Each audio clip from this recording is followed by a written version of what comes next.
Hi, everyone. I'm Tasha Dixon. I'm a licensed marriage and family therapist, and I'm also a tobacco treatment specialist. And today I'm going to talk to you all about how to quit and how to get people to help people quit. And what I mean by how to quit is what we are using in LA County currently within the Department of Health Services to help our patients there. It's just an intervention that we use to help them on their journey of quitting. And so I'm going to share my screen to my slides first before the curriculum. So we're going to talk about helping people quit and what that looks like as far as the implementation that we're doing. So we're using, I'll get to what we're using, but first I want to talk about some of the things that we've come across in helping people quit. So why we help people quit. One of the things that I want to kind of stress is becoming familiar with why we're helping people quit, because this is something that's very difficult. Smoking is really hard to quit. You will find people and patients telling you that they've tried to quit many and multiple times, and or you get people who, because they've tried so many times, they don't believe that they'll ever quit, or because they've been smoking for decades that they don't believe that they can quit. So us as facilitators or in implementation providers, we want to make sure that within ourselves, we grab hold of our why we do this work. And for me personally, it's important that I want to help others improve their health and overall quality of life. I want to help others increase healthy years of life, to kind of expand their lifespan. I also want to improve the effect of medications for mental health problems. So sometimes smoking can have an adverse reaction to some of the medications prescribed to some of mental health patients. I want to help decrease social isolation. I want people to save money and stop buying cigarettes. And quitting smoking is a right, and it is important for recovery. I want to help instill in people that they have a right to quit smoking, that this is not something they're stuck in and they can move past. So we're going to talk about a tobacco-free journey when I pull up the curriculum, understanding your own experience. And here I want you all to, when I talk about coming into grips to your why, what's your story connected to smoking cessation, to smoking in general? And it may not be personally you, but it could be a family member, or it could be friends, or your experience. Maybe you've smoked for a short time in your college days, or what have you. But just bringing yourself to a place of understanding, I guess, the community around smoking, because it's so difficult, if you have a level of understanding of what they're going through, even on a small scale, it is very helpful. My story, briefly, I'm going to just tell you really briefly, was my mother, who smoked since I can remember. She started smoking probably when I was a baby, and she smoked throughout my adult life. And I remember her trying to quit. I remember patches. I remember all kinds of things. I remember complaints of how this doesn't work. I remember complaints of her wanting to get rid of these things, talking about cigarettes.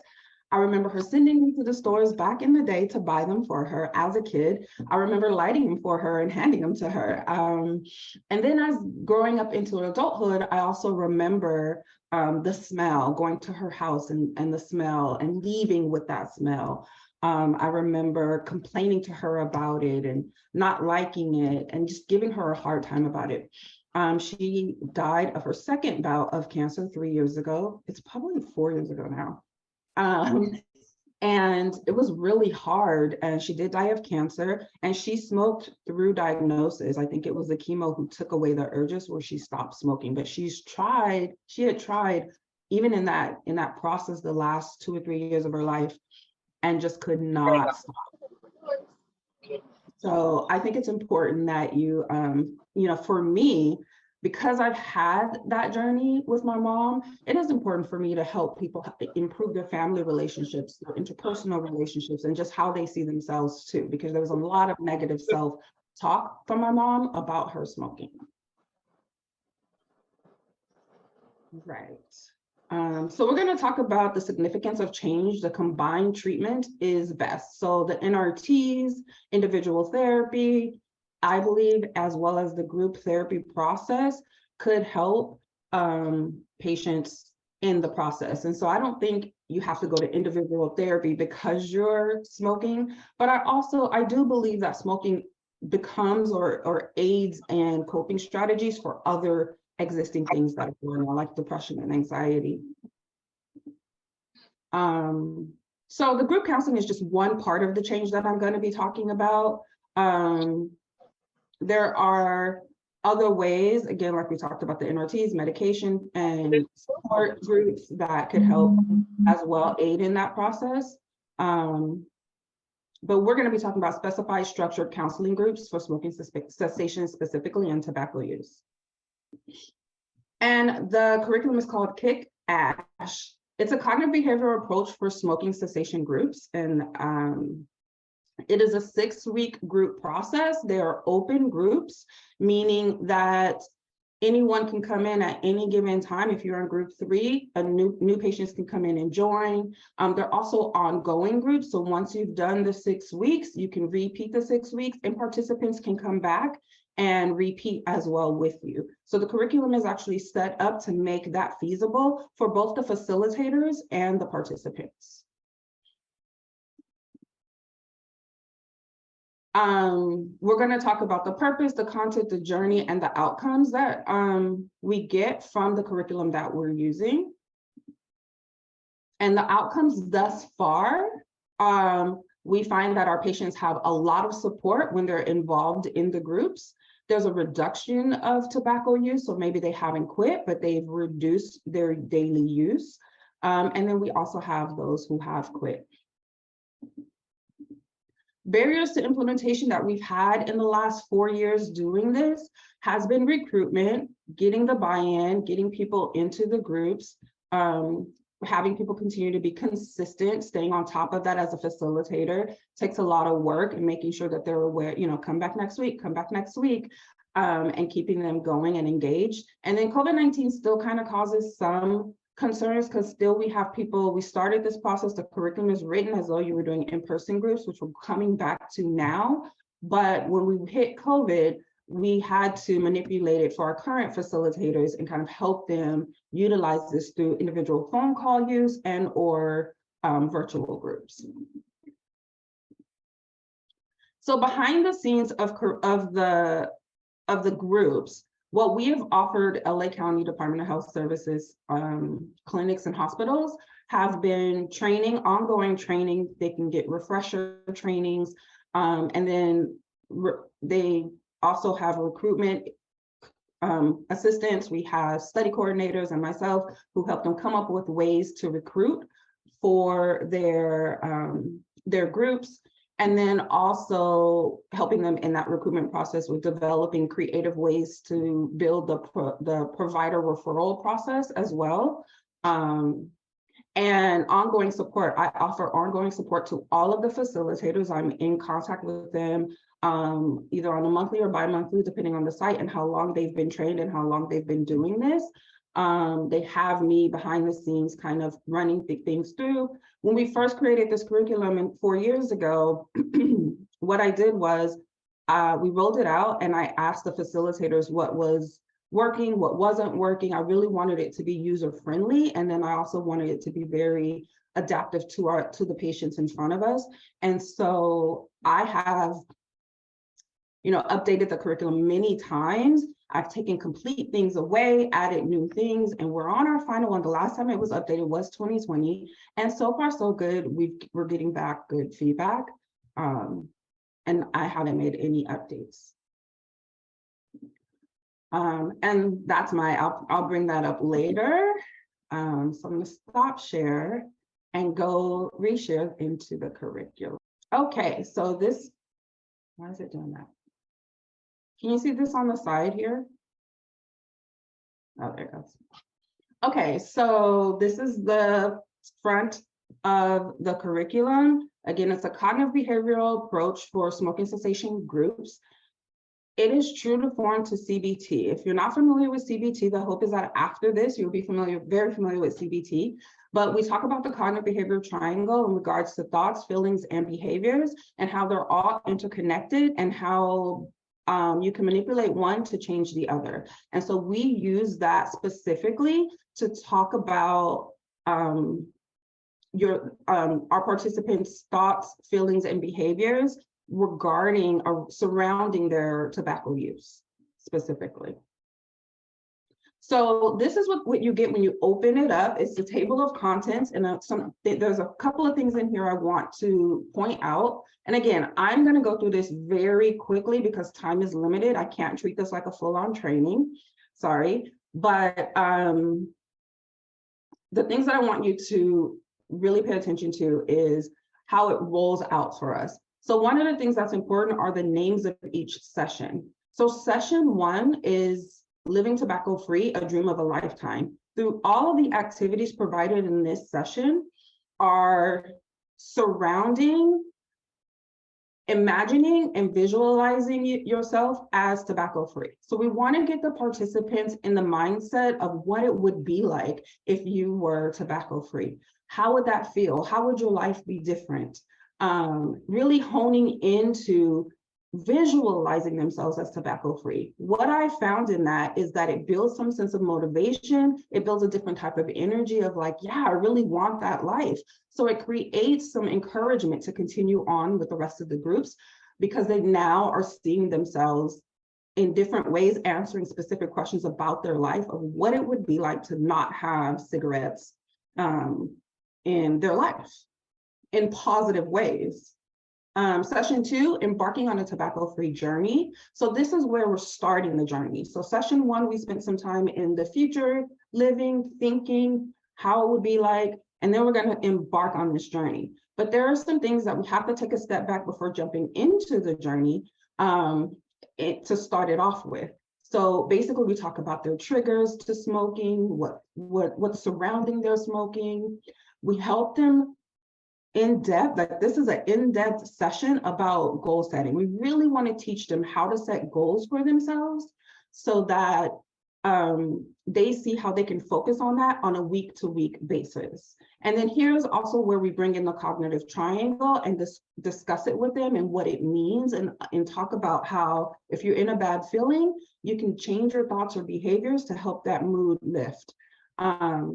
And then the third session is called a tobacco-free journey, regulating thoughts. Again, we're talking about the cognitive triangle. So this session is all about doing away with the negative thoughts and creating helpful thoughts for them towards their journey of stopping or reducing tobacco use. And session 4 is called a tobacco-free journey, regulating feelings. So we talked about thoughts. Now we're going to spend a session talking about feelings. What are your feelings about your tobacco use currently and how to adjust the mood. So if you're in a bad feeling, like I said earlier, you can do something in thoughts and behavior to make that change. And in the one with thoughts, if you have a bad thought, we're going to teach them how to change those thoughts, but then we can also teach them how to do something different with their thoughts or mood. Session 6, of course, is regulating behaviors. Same concept. What are the behaviors surrounding your smoking? Who are you smoking with? When do you smoke? Times a day, things like that. Session 6 is a tobacco-free lifestyle, living the dream. This is the last session. So we've talked about visualizing themselves, right? Living, dreaming it. Then we talked about embarking on this journey. Then we did thoughts, feelings, behaviors. Now, how do they sustain this? How do they continue living the dream past the groups? And this session is all about relapse prevention. So once they've acquired all the coping strategies in the other sessions, now they also have things to put in place to prevent relapse. And then I threw in some bonus sessions, which I'll quickly give you a brief overview of what those are as well. In case something happens, we put those things in place. All right, so in the curriculum, you get a session overview, basically what participants will acquire. This is just for the facilitator only. This curriculum is not for the participants. And then at the beginning of each session, there's an introduction written out for the facilitators of how to get them in the right space, some tips and tools for them to use. Again, who can run a kick-ass group? Anybody can. So you don't have to be a clinician to do that. We've had nurses, we've had substance abuse counselors, we've had pharmacists, we've had, it's written to where anyone with the proper training can run this group. So this is an activity and this is how the activities look for you as a facilitator. You have the activity, you have the name of it, and then you have the instructions to the facilitator. So they're really easy instructions spelled out for you. And I'm just going to breeze through session 1 a bit and just tell you what they are. So this is group overview and introductions. This is establishing group rules. And this is just a way to establish group rules. This is a self-visualization activity. Once you get your clients to close their eyes, if they want, they don't have to, but settled in their seat, here is instructions to the participants written for them, word for word. So the facilitator only has to read this in a calm, soothing voice and get them through a visualization activity where they can actually start to get in that mode of visualizing themselves smoke-free. One thing I will say about this are the questions that we're throwing out throughout the visualization is, how would I feel if I didn't use tobacco? How would my life be different? What types of things would you be doing? What activities would you engage if tobacco was absent from your life? How would your relationships with family and friends be without the use of tobacco?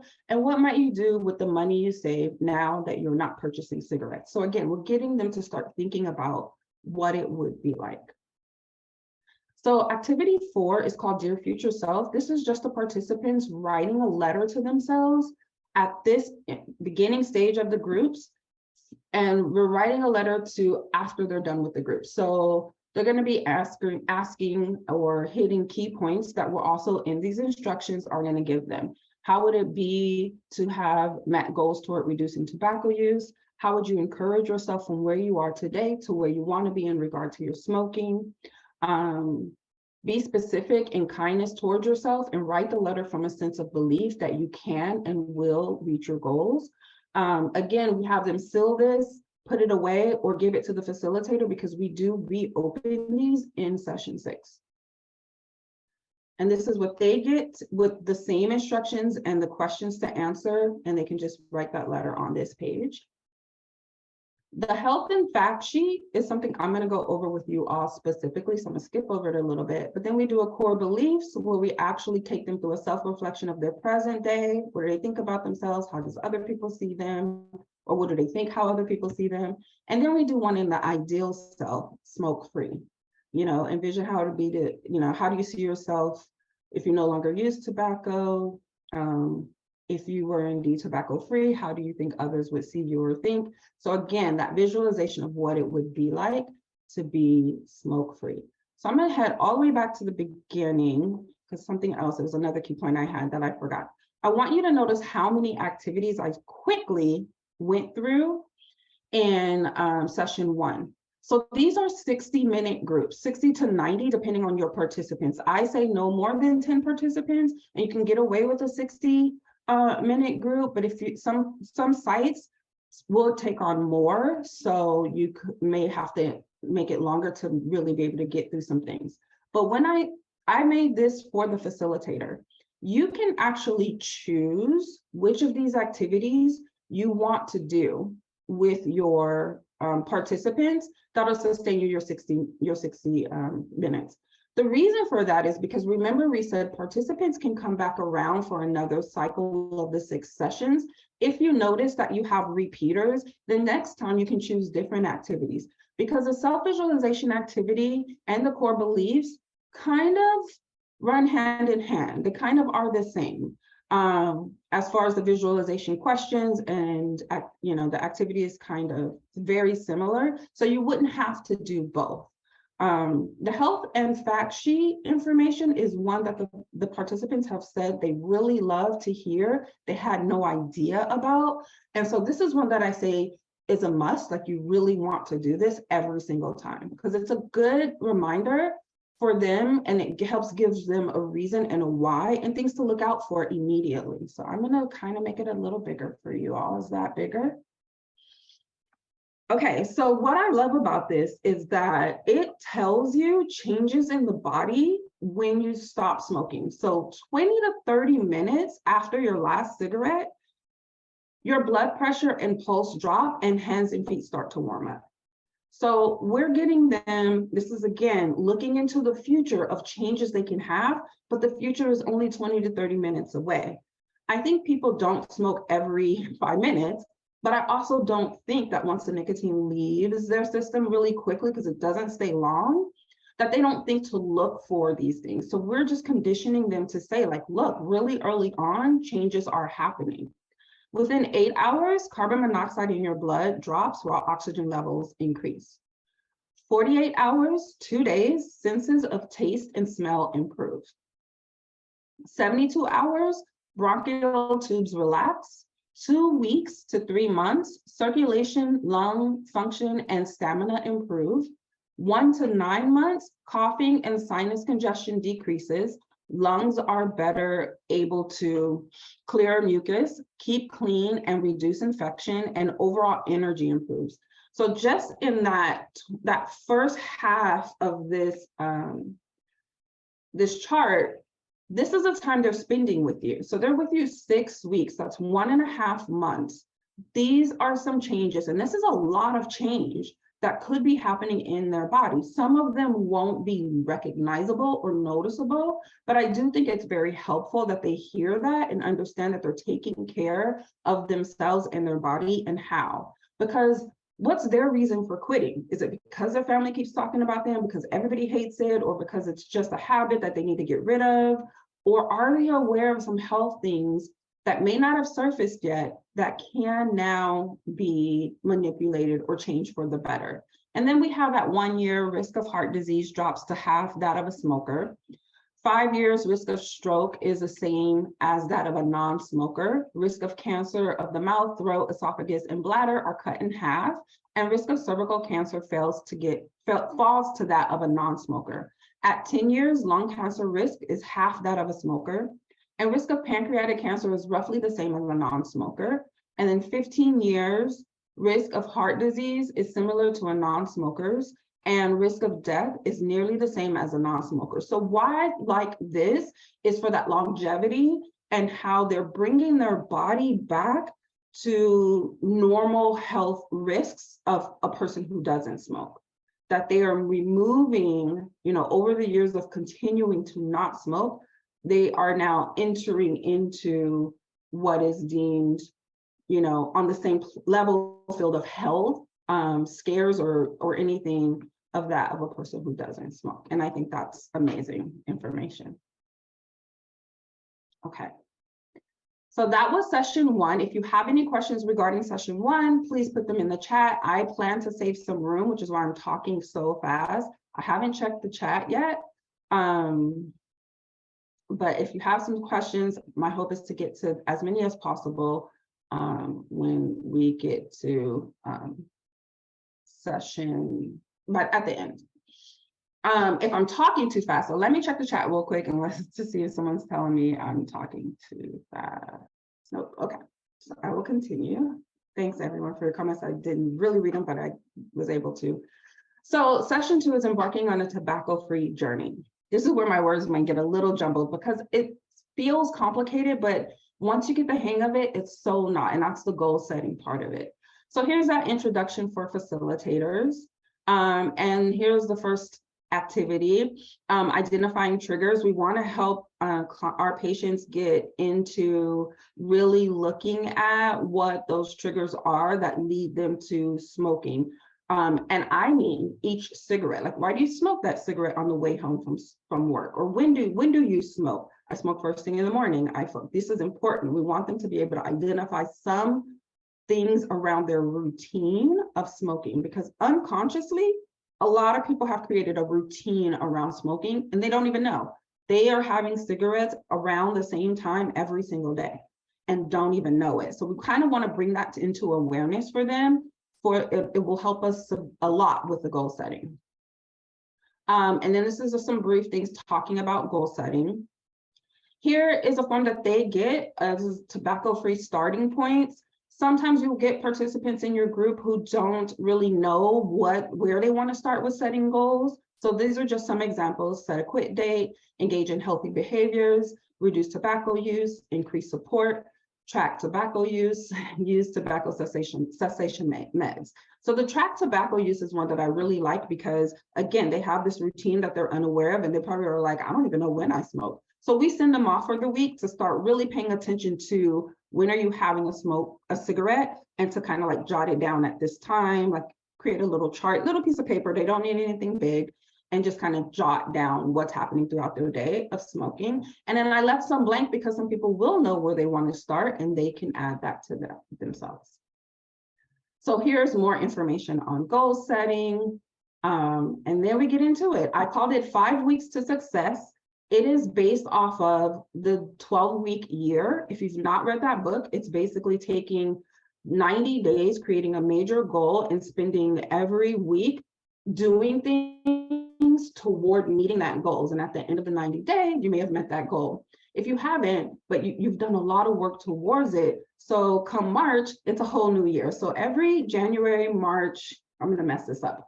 There's 4 in a year. I tell my friends who are doing this with me, I've been doing it for 4 years now, Happy New Year. Like, we're starting a new year. Let's start some new goals. Let's start working on some new things and moving our life forward. So this is what this is simulating, but it's only in 5 weeks. 5 and not 6, because this is session 2. We've already missed a week. And this is where we're teaching them how to do that. One of the things that's super important with the goal setting here is, I believe that if we're working solely on smoking cessation, it could feel like pressure. So what I've created here is that we want them to create 3 goals: a self-care goal, a personal goal, and a smoking cessation goal. Because if they are also working on themselves, they can easily implement that smoking cessation goal into that, instead of just like, oh, here's another thing I got to focus on smoking. We want them to kind of build themselves up in the process as well, because if we're taking away smoking, what are we giving them? That's a therapist in me, but what are we implementing? So we don't want to just rip away smoking. We want to add value to their life as well. So here are some examples of the overall goals of what self-care and personal goals look like. This is just a 5-week plan. So they're making broad statements about self-care for themselves, personal, and smoking. But then the overall major goal, self-care, is to improve my overall emotional well-being by paying more attention to myself and my needs. Personal is to be healthier and take better care of my body. And smoking, I put 2 examples: to quit smoking or to reduce tobacco from 4 times a day to 10 times a day. So they get this form. Every week, they will rewrite the goals out. Rewriting the goals help them to remind them what they are. Even if they have to look to rewrite it, it's still instilling something in the brain to kind of help build their memory on what's happening. So we want them, this goal will never change. These do not change unless they've met them, but we want them to continue to rewriting the goal every week. And the plan just once. And here, these are the examples of the goals. So they rewrite the goals every week, but what we're doing are key actions every week for just that 1 week towards the goal. So if my self-care goal is to improve my overall emotional well-being by paying more attention to myself and needs, maybe I'm going to meditate in quiet time at least 2 times this week, or put myself first at least 3 times this week. If my personal goal is to be healthier and take better care of my body, then I am going to drink 4 glasses of water at least 3 days a week. I'm going to take a walk 3 times a week, or I'm going to do yoga 4 times this week. They don't have to have this many. They can just do 1. And then my smoking cessation goal, to quit or to reduce tobacco use. To quit is to identify times of days I smoke. Maybe they don't know. Maybe they need to track. That could be part of their goal. Be more aware of my thoughts and feelings before and after smoking, and keeping track by writing them down at least 5 times this week. They can smoke 10 times a day, but only on 5 cigarettes for the week. We want them to track their thoughts and feelings around it. Because if we can figure out what's happening thought and feeling wise to the behavior of smoking, then they can better find things to do in goal setting moving forward through the week. Okay. So they get this every single week. This is where they write their goals out, and this is where they write their new key actions. Once we really want it to be simple. We really want them to feel successful, and we want them to meet those weekly goals. So make them small enough to meet them. And as they start to meet them every week, they'll put a new key action to the same goals. So here's where we give them the cognitive triangle: thoughts, emotions, behavior. Instructions down here explaining to the participants what they are, how they're interconnected, everything I talked about, and how manipulating one changes the other, because that's where we're going for the rest of the curriculum. All right. And then also in session 2, we're going to quickly give them coping strategies, because now, excuse me, we're sending them off for the week to work on goals. So we want to make sure, and we haven't yet really given them coping strategies. The rest of the sessions are full of coping strategies, but this, we want to give them deep breathing, deep muscle relaxation, and picturing a peaceful scene. And this explains how to do that, because we want them to have something, some form of coping just for this week. So we gave them the basics. All right, session 3, regulating thoughts. Here's where we get into the curriculum. I mean, not the curriculum, but the CBT, the cognitive behavioral triangle. All right, here's that goal sheet that they get. It's at the beginning of every single session moving forward. This should take, because they're just going to write them down, new key actions. This should take eventually no more than 5 minutes for them to start creating new key actions every week. Here is a description of definitions that I want you as facilitators to have, and to kind of even help give to the participants, because if you understand what these are, then you can really get into helping them regulate their thoughts. So these are just definition of intermediate beliefs, automatic thoughts, and how to help them identify core beliefs so that we can get into regulating thoughts.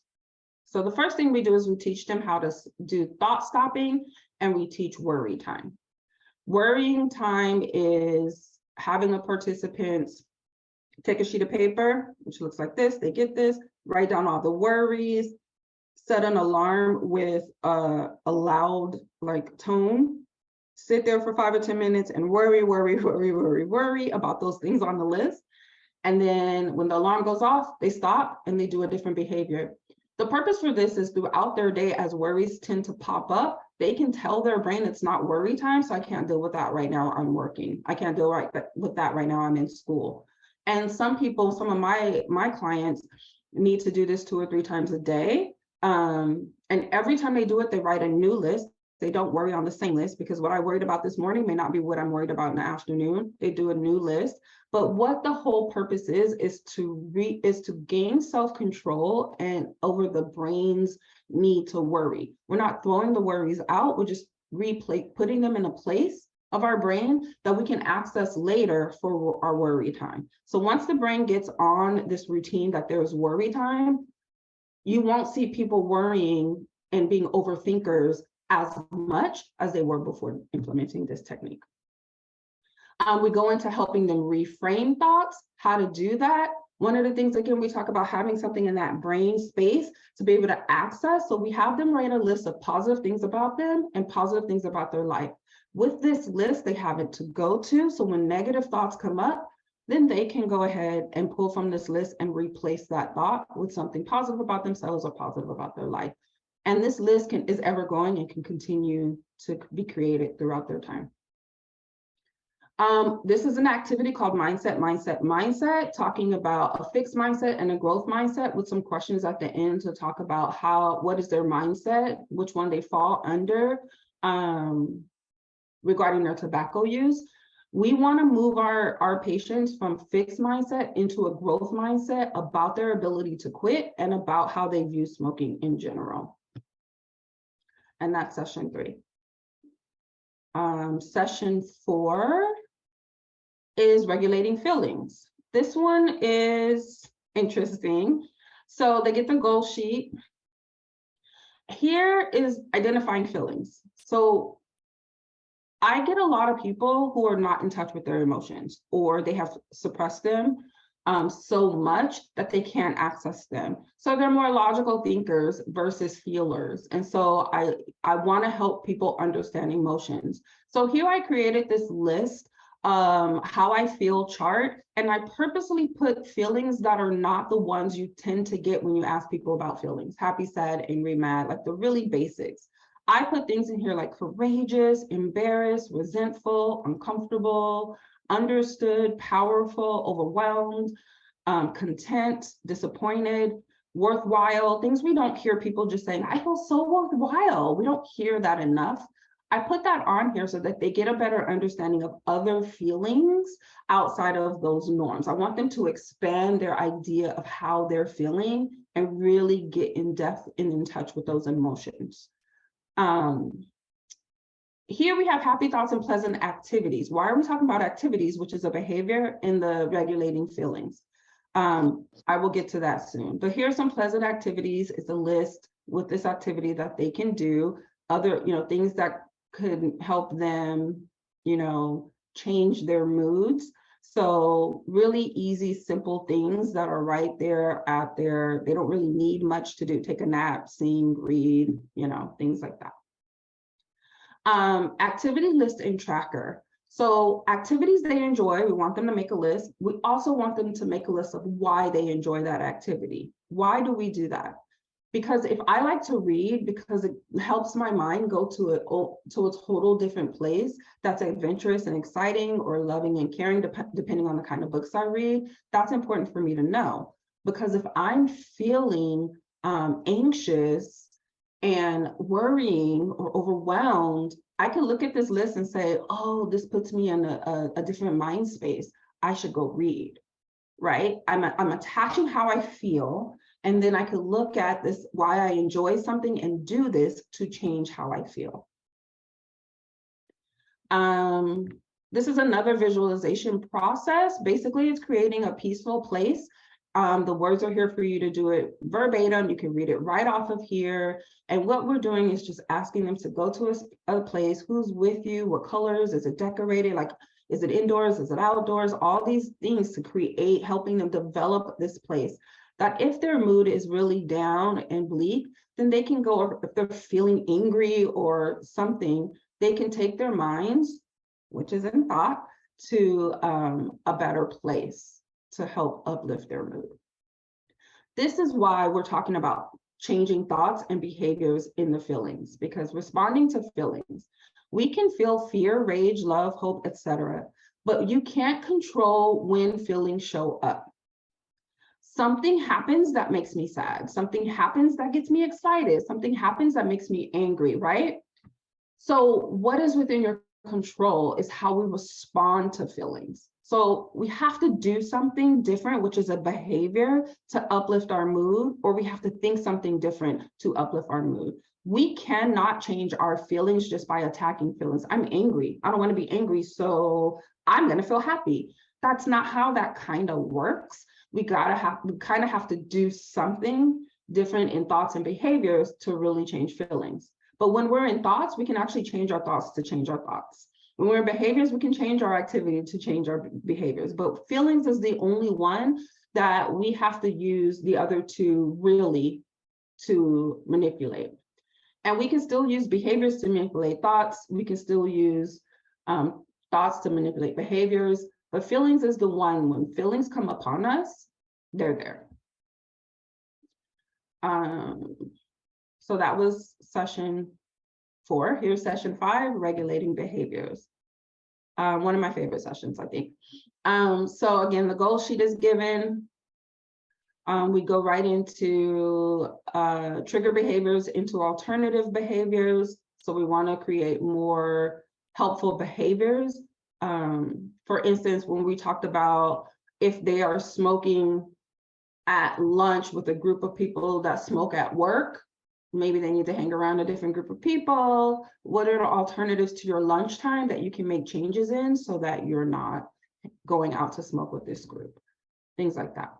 I wrote out a list of alternative behaviors for specific things. Quitting smoking is, again, one of the hardest things to do. And then sometimes we'll see some withdrawal symptoms or some changes in behaviors that's kind of not in the way we want them to change. So I tried to hit those different things, right? So craving busters. When cravings for tobacco are strong, they can try these busters. And it's just whistle or hum, run in place, eat tart candy, frozen snack. Very simple things. Avoiding isolation. When tackling change, it becomes very easy to isolate, and we want them to interact with others. So these are things they can do. Call a friend, volunteer, write a grateful list, call a parent, write a letter. We want to distract yourself at home. This was a really big one in COVID quarantine. When you're not smoking, you will be amazed at what you can accomplish around the home. So this is just a list of things they can do around their homes: check their tires, plan a vacation, make a to-do list, paint a room. Keep hands and mind busy. Cigarettes are interactive. So part of the routine and the memory that goes into the habitual act of using is this cigarette action here. So if we keep their hands and mind busy, if they're having those urges, they can do these things: paint a picture, knit, backup photos, scrapbook, write a book. Be active. Some people have a fear of gaining weight once they stop smoking. So they can go for a walk, try a new class, work out, ride a bike. Get out and about. There are times when a change of scenery can do wonders for the mind. So they can go window shopping, take a drive, things like that. And this is my favorite: embrace relaxation and treat yourself. So basically, this is doing things like take a shower, listen to music. All of these are coping strategies, all of them. Everything we've talked about up until now, these are the coping strategies that we're giving for things that they're feeling, thinking, and behaving. Then we reintroduce the cognitive triangle again and bring it all together for what we've worked on. Again, you pick and choose which activities in each group that you want to use. And this is, you can do this at the end of this session if you're using some of the other activities coming up here. But we're just bringing it all together to show them how, what we've talked about thus far. And this is one that we give them as an activity to make sure that they understand the concept, and in their current moment can write what they're feeling, what they're thinking, and what they're doing, or create something that happened earlier in the day or the day before, and open up a discussion about it. Here I talked about somatic, helping them get in touch with their bodies when they have certain feelings. So an example I'm going to use is sad. Like if I'm feeling sad, a thought that goes with that is, oh no, that's too bad. And the somatic response is I'll probably be crying or have a sad face. A natural response to that is crying or going to go smoke. But a helpful behavior is crying, because I believe crying is very helpful in releasing, and I kind of have internal motivation to help my clients release that through crying.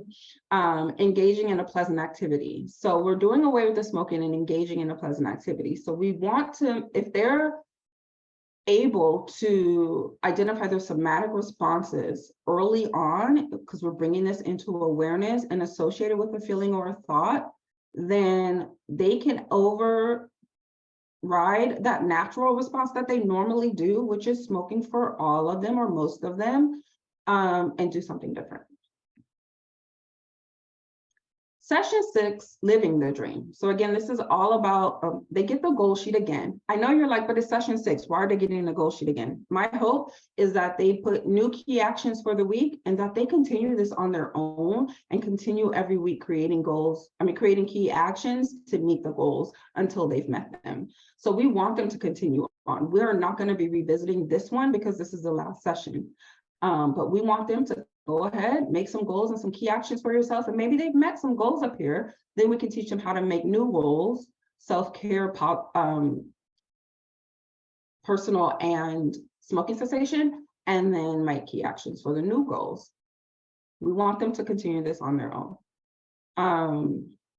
So here we have a definition of lapse and relapse. A lapse is an isolated or single use of tobacco. So say they have quit, and then they had a cigarette 2 nights ago with a friend, but haven't smoked since. That is what we're calling a lapse. A relapse is a continued return or regular use to tobacco after a period of abstinence. So they also have quit, but they went back into smoking on a regular basis. We want our patients or participants to understand that a relapse is common, but not inevitable. that relapse prevention starts now and not just after a relapse occurs to help them along the way.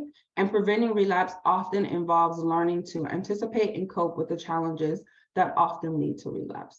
So even though they had a lapse or a relapse, it's not the end of their journey. They can go back into their coping strategies, knowing what they've learned, or even come back to the groups if they've stopped and continue on their journey.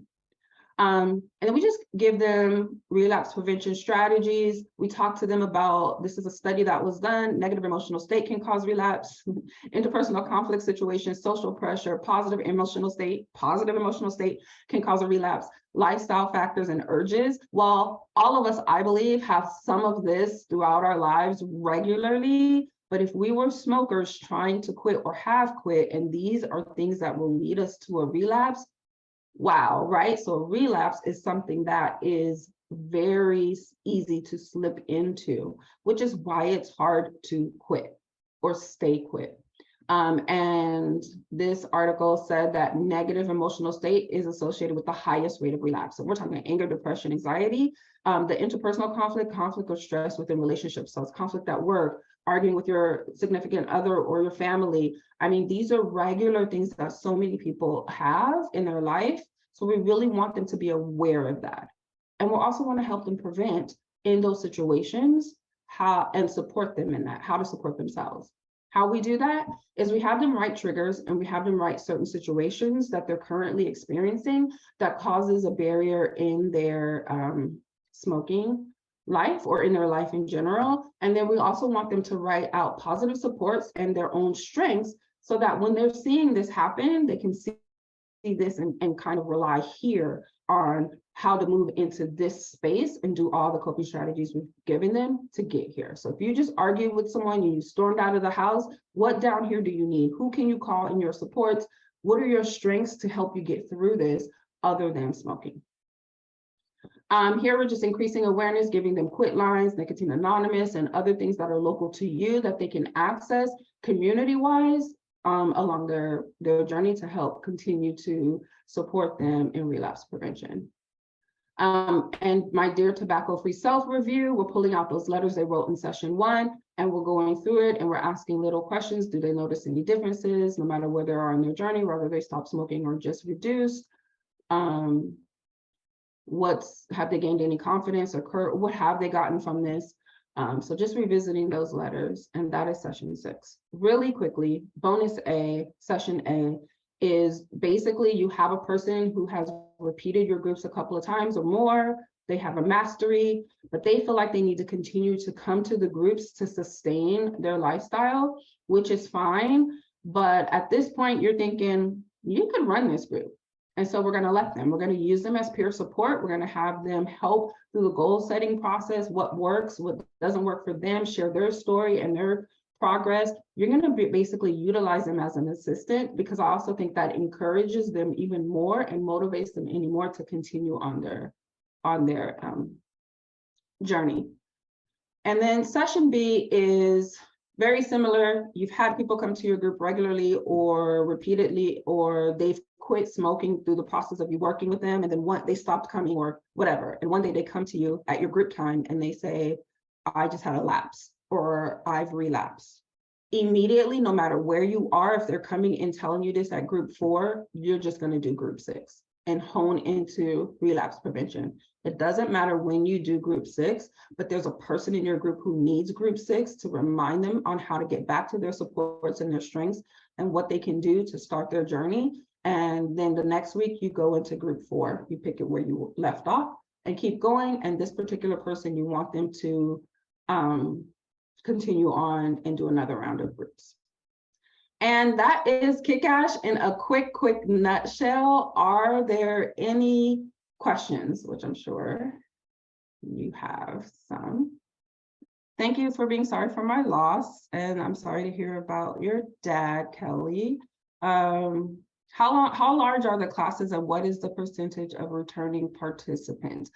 Honestly, we've had participants repeat for a year. Like, there are some of our sites where the people are just feel so supported in it. that they come back. The classes can be anywhere, again, how large your site holds or how, depending on how your site operates groups, but we've had groups with 3 people in them, 4. We've also had groups with 10, but I recommend if you're running groups and some people come and some people don't stay consistent, if one person shows, you run your group, because we're helping people to quit smoking. We don't cancel it, we don't do any of that. But if you got one person coming, you do it with one person. Is it available? I know last year when you presented, you said it wasn't, and how can people get trained? So it is going to be, it's not available yet, but it will be available to you. We'll be putting out an email where you can access it. It'll be up for you to download on our friend's website. And you can, there will also be a training video of myself going through the curriculum and giving you that information. And honestly, I could be available for training too, depending on where you are outside of the LA County DHS sites. That's where you can access the facilitator manual. Amazing eye-friendly chart, thank you. You can contact me for that question, LaTanya. Thank you. I guess that's when I asked about clear research conducted post-COVID pandemic shows the understood. Thank you, Valerie. How do you prep your participants redirecting their control center in the prefrontal cortex? Are you familiar with emotional brain training? Yeah, so emotional brain training in what form? I don't use a specific thing in that. This is why I think she's asking, she's talking about how COVID kind of showed us the amount of stress that we're all dealing with, and how do we prep our participants in redirecting the control center of the prefrontal cortex. I think with session 1 being visualization, getting them in a different mind space, instead of just jumping into the groups and going straight into smoking cessation, and helping them see themselves as something different, really helps with that a lot. The book is 12-week year. Oh, thanks for responding to that, Emily. I love the worry chart too. I do that with my individual clients all the time.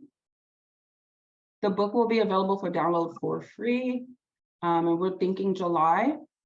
I will keep that information, Valerie. Thank you. There's information on 12-week year in the chat, guys, for it be in the Audible. Thank you. You guys can all email me too. And then once I have your email, you can, and I'll put that in the chat for everyone. You can email me once it goes live. I can send that link out to you all. I didn't discuss setting a quick date in detail. One of the things that the curriculum wants to push, other than pushing people to quit, we frame it in reducing tobacco use towards quitting. So do we see people quitting? Yes, but we don't want to give a promise that in 6 weeks you're going to be quitting because of the difficulty.